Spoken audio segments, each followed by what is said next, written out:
India is a land of contrasts, where the modern and traditional coexist in harmony. A nation where beliefs are not merely a part of the culture, but are pivotal in guiding the destiny of millions.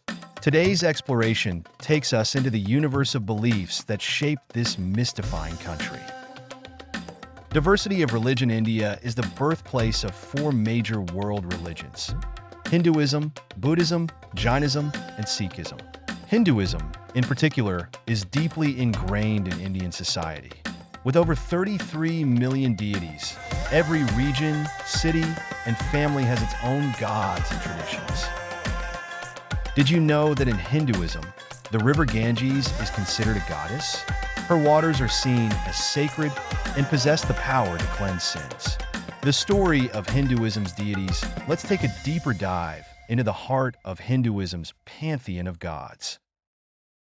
Shiva, the destroyer, is not only a symbol of destruction, but also of creation, representing the cycle of life. Families across India, especially in rural areas, often offer prayers to him for strength and protection. Then there's Vishnu, the preserver, who incarnates numerous times to restore cosmic order.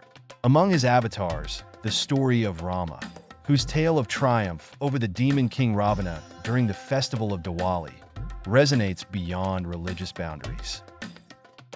Buddhism's enlightenment path. Buddhism's seed was planted in the Indian soil by Siddhartha Gautama, who attained enlightenment beneath a Bodhi tree. Pilgrims from around the world visit Bodh Gaya to experience the tranquility where Buddha found inner peace. Jainism, another intricate belief system, emphasizes nonviolence to all living souls. Jain temples, with their exquisite architecture, stand as a testament to the devotion of its followers towards a path of non-harm and renunciation. The Sikh way of life. Sikhism emerged in the Punjab region during the 15th century and is rooted in the teachings of Guru Nanak. It preaches equality, service to others, and devotion to God. The Golden Temple in Amritsar, a revered spiritual site, attracts millions regardless of their faith, offering a spiritual solace that transcends religious barriers. Rituals that bind across these varied faiths. Rituals play a crucial role. The daily Aarti ceremony, performed with devotion in temples across the country, symbolizes the victory of light over darkness.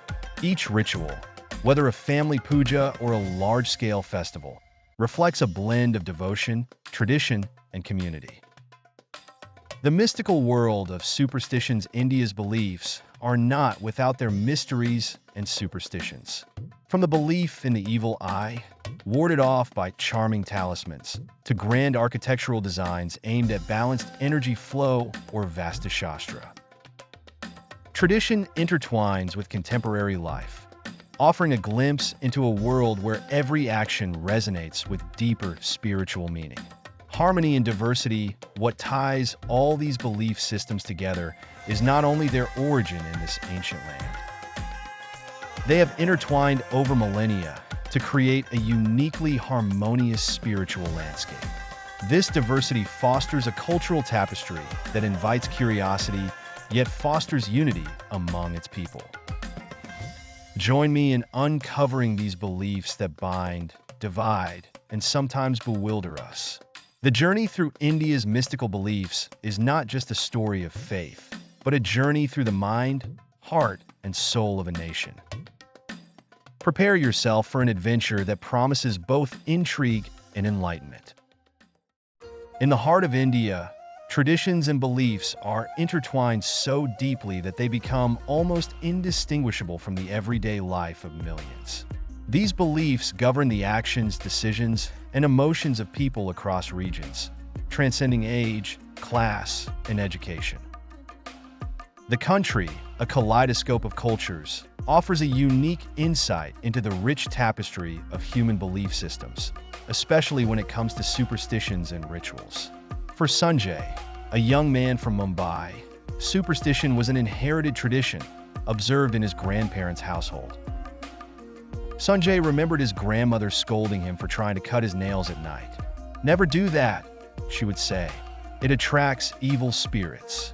As he grew older, Sanjay became curious about the origins of these superstitions and their deep roots in Indian culture.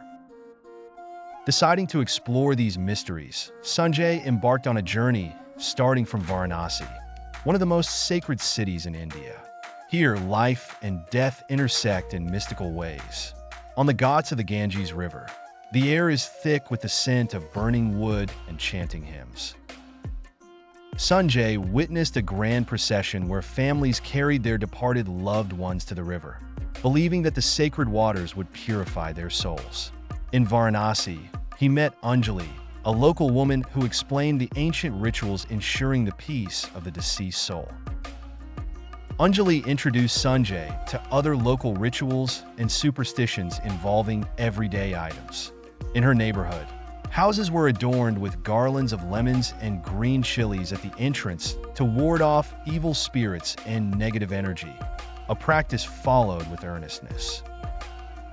Together, they traveled to remote regions where superstitions grew more intense and diversified. In a small village in Rajasthan, they attended a festival where people walked on fire to prove their faith and the protection of the gods, bringing good fortune and health to their families. Their journey took a turn when they stumbled upon an ancient text in a dusty library chronicling the evolution of Indian superstitions. It revealed that many beliefs were born from practical safety, ancient religious texts, and local legend. For instance, not cutting hair or nails at night in ancient times could be tied to the lack of proper lighting and tools, which made it dangerous. As Sanjay delved deeper, he discovered that some superstitions, though trivial or outdated, provided a sense of order and comfort. For some, superstitions ensured a connection with their ancestors, a way to remember and honor their heritage. For others, these acts gave a reason to hope amidst life's uncertainties.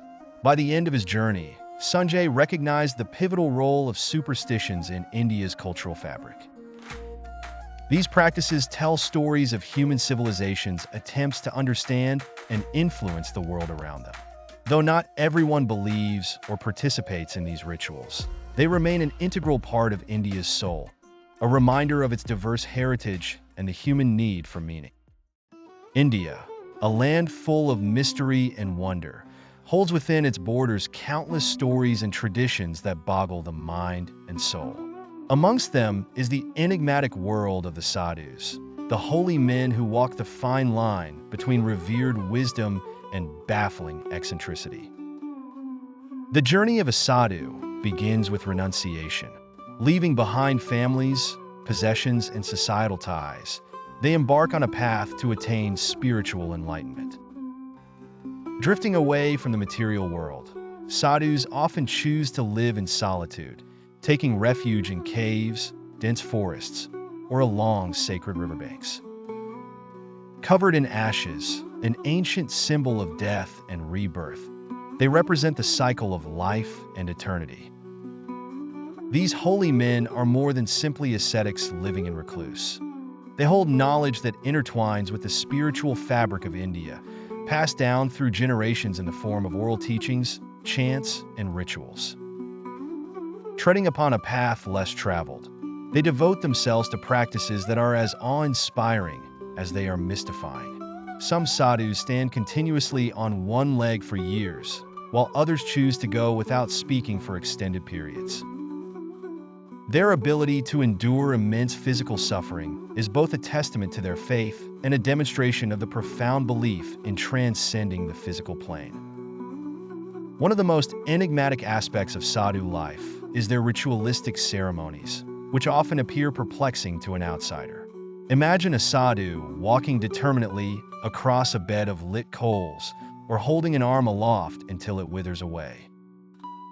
To them, such acts are temporary earthbound trials that lead to ultimate spiritual liberation. The question naturally arises: why would they subject themselves to such extreme manifestations? For the sadhus, the physical pain serves as a cleansing mechanism, purging material desires and inviting spiritual purity, a process as transformative as it is consuming. The Sadhus, with their striking presence and unconventional practices, spark both veneration and bewilderment among people. Their existence challenges the very core of conventional understanding. Why relinquish worldly pleasures for a life of austerity? What wisdom fuels their journey of self-denial and spiritual fervor? Perhaps the greatest fascination lies in the fact that sadhus seem to hold an open invitation to a realm of absolute freedom, a stark contrast to our structured, material-driven existence. Speaking to the heart of human complexity, the sadhus embody a different set of ideals, reminding us of life's inherent possibilities when shackled expectations fall away. As observers, we stand in a mix of awe and curiosity, inadvertently drawn to their austere lives by an underlying desire for understanding. What treasures of insight do they possess, hidden within the simplicity of their existence? Ultimately, the mystery of the sadhus is a reminder of the boundless nature of belief systems and the diversity of paths towards spiritual fulfillment. Theirs is a world that whispers to us of the unexplored and the unknown, nudging us to ponder the broad spectrum of human existence. Enjoy the content? Subscribe, like, and comment to help the channel grow. Thanks.